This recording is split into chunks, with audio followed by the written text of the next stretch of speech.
Palabras de vida del Gran Maestro. Capítulo 17. Aliento en las dificultades. Este capítulo está basado en Lucas 13, versos 1 al 9. Cuando Cristo enseñaba, unía la invitación misericordiosa a la amonestación referente al juicio. El Hijo del Hombre dijo: no ha venido para perder las almas de los hombres, sino para salvarlas. No envió Dios a su Hijo al mundo para que condene al mundo, mas para que el mundo sea salvo por él. Su misión de misericordia en relación con la justicia y el juicio divinos se ilustra en la parábola de la higuera estéril. Cristo había estado amonestando a la gente acerca del advenimiento del reino de Dios, y había reprendido severamente su ignorancia e indiferencia. Ellos estaban prontos para leer las señales del cielo que predecían el estado del tiempo, pero no discernían las señales de los tiempos que tan claramente indicaban su misión. Pero los hombres estaban tan listos entonces como lo están hoy a sacar la conclusión de que ellos son los favoritos del cielo y que el mensaje de reprobación se dirige a algún otro. Los oyentes le contaron a Jesús acerca de un suceso que acababa de causar gran excitación. Algunas de las medidas de Poncio Pilato, el gobernador de Judea, habían ofendido al pueblo.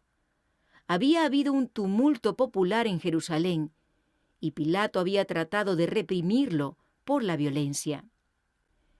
En cierta ocasión, sus soldados habían hasta invadido los recintos del templo y quitado la vida a algunos peregrinos galileos en el mismo acto de degollar sus sacrificios. Los judíos consideraban la calamidad como un juicio que venía a consecuencia del pecado del que lo sufría, y aquellos que relataron este acto de violencia lo hicieron con secreta satisfacción. A su parecer, su propia buena fortuna comprobaba que ellos eran mucho mejores y, por lo tanto, más favorecidos por Dios que aquellos galileos. Esperaban oír de Jesús palabras de condenación contra aquellos hombres que, a no dudarlo, harto merecían su castigo.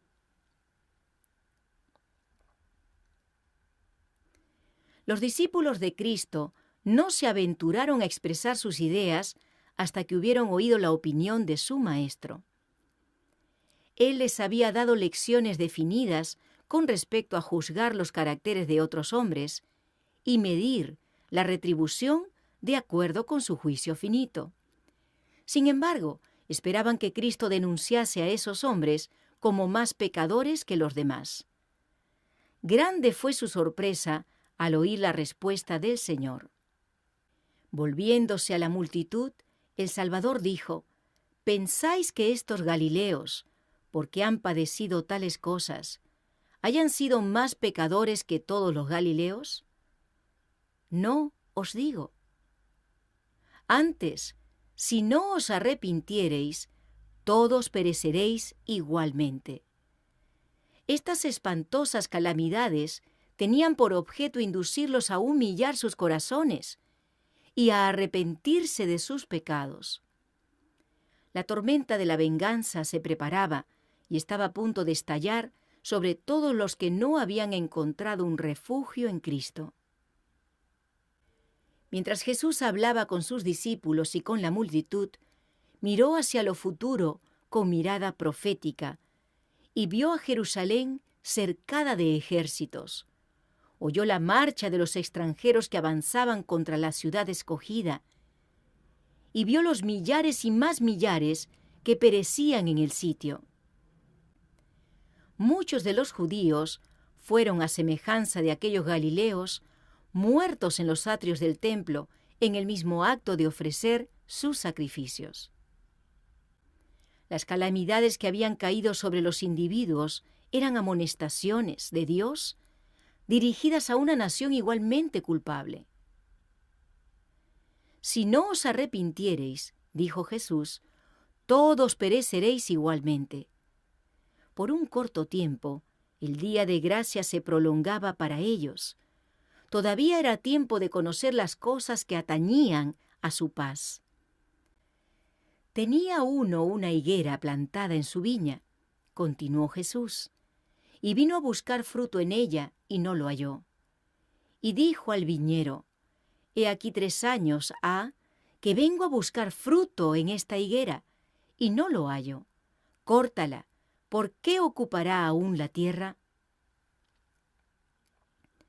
Los oyentes de Cristo no podían interpretar mal la aplicación de sus palabras. David había cantado acerca de Israel como la viña sacada de Egipto.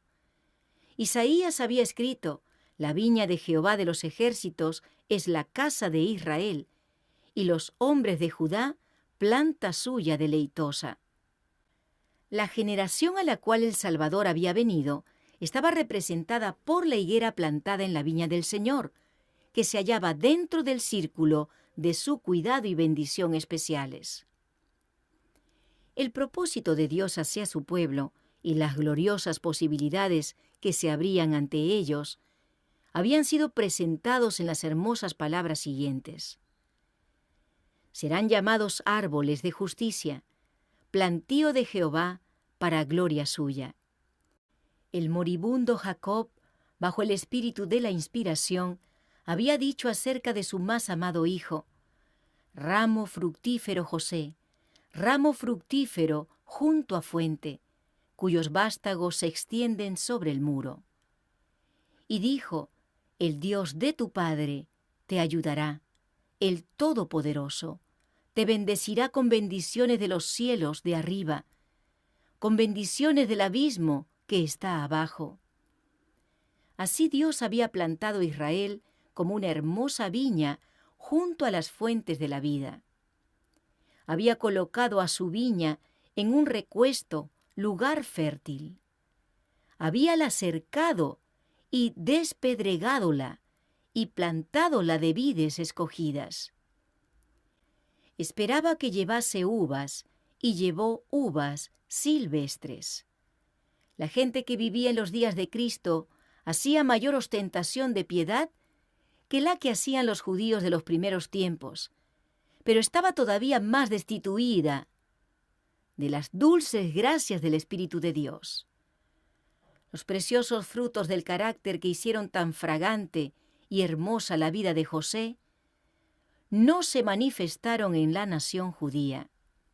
Dios en su Hijo había estado buscando fruto y no lo había encontrado. Israel era un estorbo en la tierra. Su misma existencia era una maldición, pues ocupaba en la viña el lugar que podía haber servido para un árbol fructífero. Despojaba al mundo de las bendiciones que Dios se proponía darle.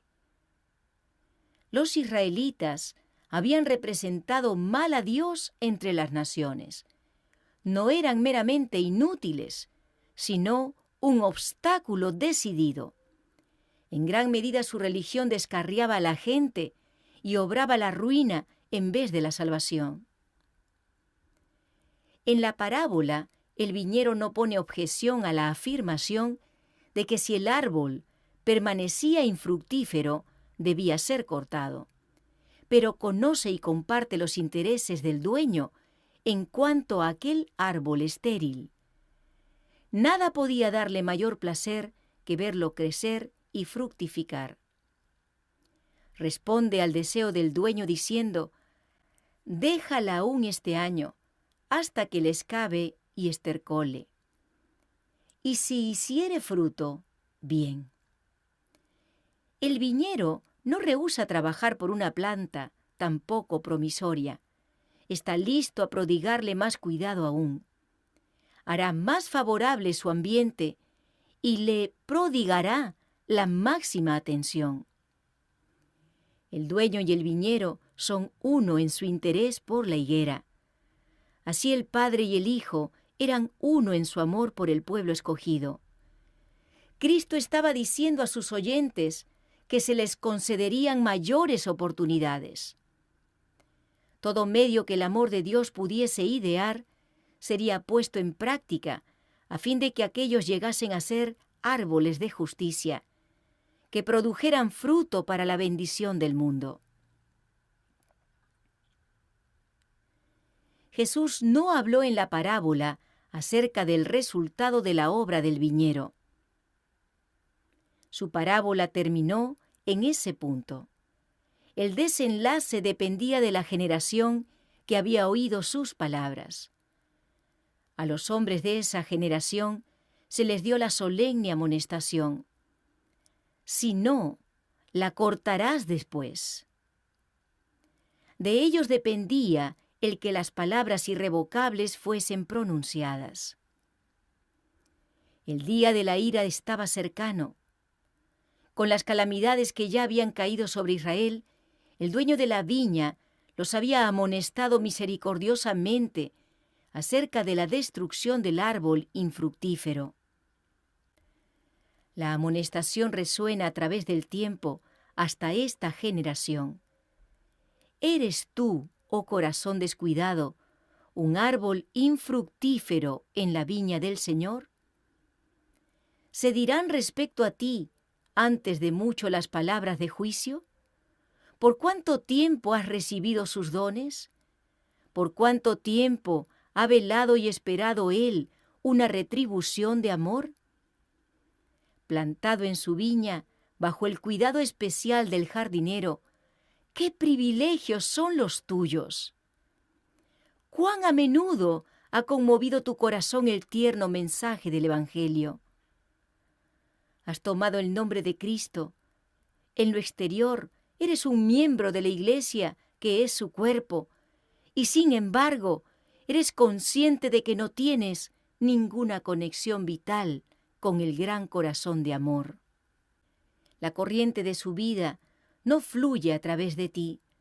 Las dulces gracias de su carácter, los frutos del Espíritu, no se ven en tu vida.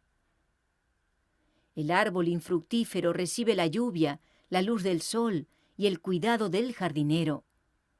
Obtiene alimento de la tierra, pero sus ramas improductivas solamente oscurecen el terreno. De manera que las plantas fructíferas no pueden crecer bajo su sombra. Así los dones de Dios que te fueron prodigados no reportan bendición para el mundo. Estás despojando a otros de los privilegios que, si no fuera por ti, serían suyos. Comprendes, aunque sea solo oscuramente, que eres un estorbo en el terreno. Sin embargo, en su gran misericordia, Dios no te ha cortado. No te considera con frialdad, no se vuelve con indiferencia, ni te abandona a la destrucción. Al mirar sobre ti clama como clamó hace tantos siglos con respecto a Israel. ¿Cómo tengo de dejarte, oh Efraín? ¿He de entregarte yo, Israel? No ejecutaré el furor de mi ira, no volveré para destruir a Efraín, porque Dios soy y no hombre. El piadoso Salvador dice con respecto a ti: déjalo este año, hasta que yo excabe alrededor de él y lo cultive. Con qué incansable amor Cristo ministró a Israel durante el período adicional de su gracia. Sobre la cruz, Él oró: Padre, perdónalos, porque no saben lo que hacen. Después de su ascensión, el Evangelio fue predicado primero en Jerusalén. Allí fue derramado el Espíritu Santo. Allí la primera iglesia evangélica reveló el poder del Salvador resucitado. Allí Esteban, su rostro como el rostro de un ángel, presentó su testimonio y depuso su vida. Todo lo que los cielos mismos podían conceder, lo concedieron. ¿Qué más se había de hacer a mi viña? Dijo Cristo, que yo no haya hecho en ella. Así, su cuidado y trabajo por ti no son disminuidos, sino aumentados. Todavía Él dice: yo Jehová la guardo, cada momento la regaré, guardaréla de noche y de día, porque nadie la visite. Si hiciere fruto, bien, y si no, la cortarás después. El corazón que no responde a los agentes divinos llega a endurecerse hasta que no es más susceptible a la influencia del Espíritu Santo. Es entonces cuando se pronuncia la palabra, córtala. ¿Por qué ocupará aún la tierra? Hoy Él te invita. Conviértete, oh Israel, a Jehová tu Dios. Yo medicinaré tu rebelión, amarélos de voluntad. Yo seré a Israel como rocío, él florecerá como lirio y extenderá sus raíces como el Líbano. Volverán y se sentarán bajo de su sombra.